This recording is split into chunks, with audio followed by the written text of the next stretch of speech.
Welcome to Utah Bankruptcy Questions and Answers. This is a video series where we answer questions about filing bankruptcy in Ogden, Utah. I'm attorney Amy Butters, and I hope you find this series informative and helpful.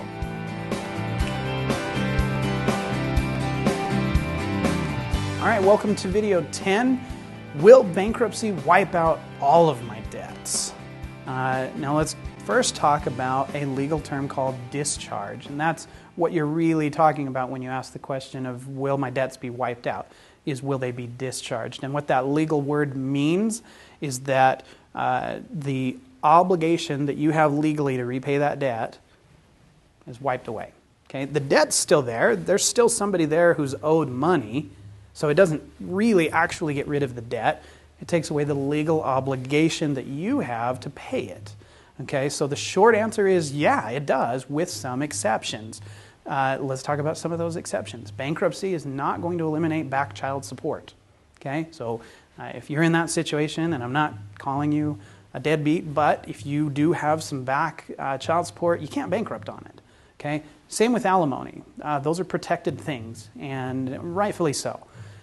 Most taxes and some debts that you've incurred to pay those taxes that were non-dischargeable, you can't bankrupt on those. There are a few exceptions. Talk to a lawyer that knows the rules when it comes to that, because some taxes can be bankrupted on.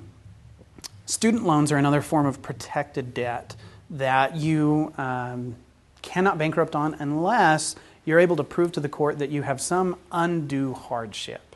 I can't think of an example. Maybe tremendous medical debt, something, it's something that you would really have to make an argument to the court, because otherwise they're protected. Debts that are not listed in your bankruptcy, and I need to clarify this because there is a little bit of ambiguity and difference here.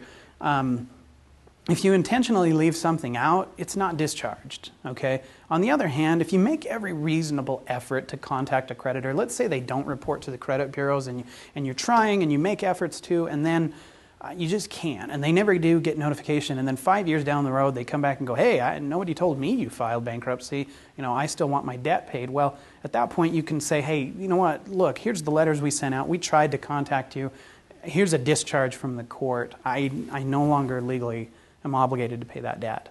And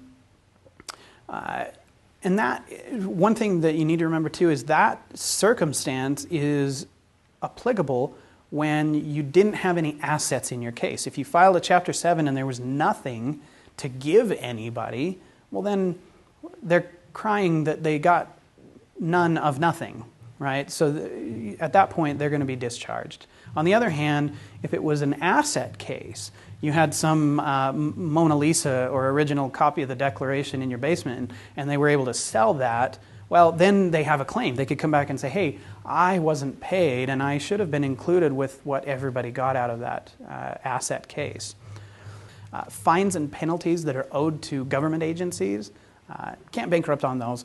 Loans that you received knowingly giving false information to a creditor who reasonably relied on it as a reason to approve the loan. In plain English, you committed fraud. Okay? You can't bankrupt on debts where the creditor has proven that you committed fraud. Debts resulting from willful and malicious harm. If you receive a civil lawsuit because you beat up some guy and he has all these medical bills and he wins a judgment against you, you can't go bankrupt on that. Okay? It was willful, it was malicious, and you can't get out of paying that. Debts incurred while driving intoxicated. If you get a DUI and you've caused damage and you get sued and lose, that's not something you can go bankrupt on. Mortgages and other liens that are not paid in the bankruptcy case. Again, remember, it's important to understand you're getting rid of the obligation to pay, but not the debt itself. So don't think that they don't have a right to come foreclose on the house if you end up in a bankruptcy and don't pay them. Now, if you enjoyed this video, but you feel like you still have some unanswered questions, don't worry, we've got you covered. We've actually created an entire video series that answers all the commonly asked questions about bankruptcy in Utah.